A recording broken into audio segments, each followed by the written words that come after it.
كآخرني خبر أبوكو فصل راوڑ القول عند تدلية الميت في القبر فقبر كي دا مڑی دا يخودو پا وقت وینا. سبحان الله زمونگ شریعت کی دا هر زید پارا خپل ذکرشتی خپل خبر دا خپل مسئلہ دا. پا قبر کی چوی دا مڑی ایک دن وی دا بوید عبداللہ بن عمر روایتی راوڑے دے چی دا امام ابن ماجر راوڑے كان النبي صلى الله عليه وسلم إذا أدخل الميت القبر قال بسم الله وعلى ملة رسول الله. چی مڑے با قبر کی کلا خلقو یخودو یا با رسول اللہ علیہ وسلم یخودون اقب داوی بسم اللہ دا اللہ پنم وعلى ملة رسول الله و دا رسول اللہ علیہ وسلم پا طریقہ مانا دا چی دا مڑے من خخو دا اللہ پنومی دے قبر تا کزو او دا رسول اللہ علیہ وسلم پا طریقہ کزو. وی پا بل روایت کی دیس الفاظ را گری دی دا روایت امام ابو داود امام ابن ماجد وانو راوڑے دے بسم اللہ وعلى سنت رسول اللہ. ملت و سنت وانو یو مانا طریقہ دا مڑے منگ دا اللہ پنوم دے قبر تا کزو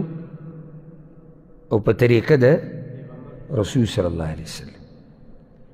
او دا پارٹیم کی دیسی قسمہ شرعی اذکار او خبری الگ کی چی کل چکی چغار دیری نہیں. زمان طرفونو تا پختنو کل مڑے خاکی کی دوم را بد حالی کیا نا تا خواشو تا دی خواشو الکا دی خواشو کش او بیلچا دیٹن کی شور نہیں پکار. خب آرام آر سڑی تا پتا سکول گواری سکول نگواری نو دیٹن کی شور شغرب بس پا گب شب شروع کی چرتوی او نوی او سنگو دو دلتا ونی خواہ کی ولاڑ دی او دری علتا ولاڑ دی او سلور دلتا ولاڑ دی دا نینا مناسب. دا ٹیم دا اللہ دی یادولو دی دا آخرت تر یادولو دی دا ٹیم دا عبرت تا گستو دی چوگر زمانگی ورور زمانگ نلار دا کشان بے ورز منگم سو دا ٹیم دا خزمت تی کوشش دا پکار دی چی دا قبر پا کنستو کی دا قبر پا جوڑولو کی دا مڑی پا خخولو کی برخ واغستیش اور اللہ پا دی بنا لوی اجر ورکی. سنگ چی گورتا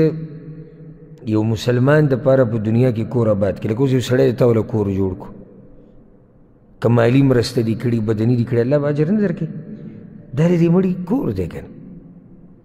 جو اندی لے چی کور جوڑ کے اللہ تعالی اجر در کے مڑے خود دیر محتاج دی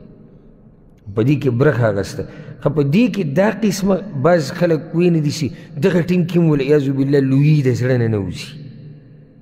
یعنی ما دا کپڑے بگندشی پا ما پا دوڑا ولگی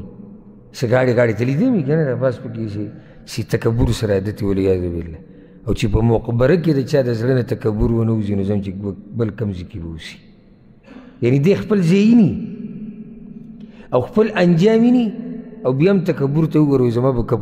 کپڑو با خاورو ولگی او ما با دوڑا ولگی لیکن پرید چی دی خاورو که ککڑو شو دی خاورو سر عادت شو اسم دی خاورو لسو اسم دگی لروانی. او بلوز ما دی سورة عبس